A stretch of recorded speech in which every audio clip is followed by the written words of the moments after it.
ప్రభుత్వ కళాశాలలో బయోమెట్రిక్ విధానాన్ని పూర్తి స్థాయిలో అమలు చేయాలని డిమాండ్ చేస్తూ పీడీఎస్యు నాయకులు కలెక్టర్ నారాయణ రెడ్డికి వినతిపత్రం అందించారు.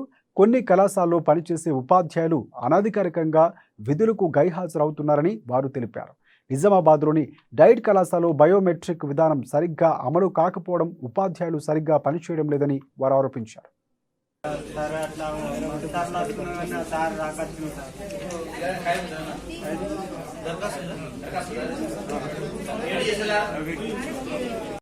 ప్రభుత్వ కళాశాలల్లో బయోమెట్రిక్ విధానాన్ని వెంటనే అమలు చేయాలని చెప్పేసి ఈరోజు పీడీఎస్ నగర కమిటీ ఆధ్వర్యంలో కలెక్టర్ గారికి వినతి పత్రం అందజేయడం జరిగింది.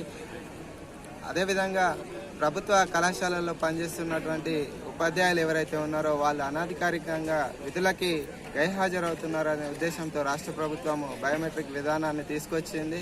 అయితే నిజామాబాద్లోని అన్ని కళాశాలల్లో ఈ బయోమెట్రిక్ విధానం అమలవుతూ ఉన్నది. కానీ నిజామాబాద్లో ఉన్నటువంటి డైట్ కళాశాలలో మాత్రము ఇది అమలు కావడం లేదు.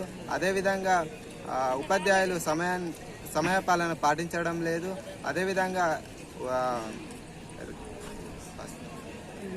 రిటైర్డ్ అయినటువంటి ఉద్యోగులు ఎవరైతే ఉన్నారో వారి చేత విద్యాబోధన అందిస్తూ ఉన్నారు. రెగ్యులర్ ఫ్యాకల్టీ అక్కడ లేదు. దీంతో విద్యార్థులు ఛాత్రోపాధ్యాయులు ఎవరైతే ఉన్నారో వాళ్ళు నష్టపోతూ ఉన్నారు. అదేవిధంగా ఉద్యోగ నోటిఫికేషన్లు వెంటనే విడుదల చేసి అక్కడ రిక్రూట్మెంట్ని పెట్టాలని చెప్పేసి మేము పీడీఎస్గా డిమాండ్ చేస్తాం.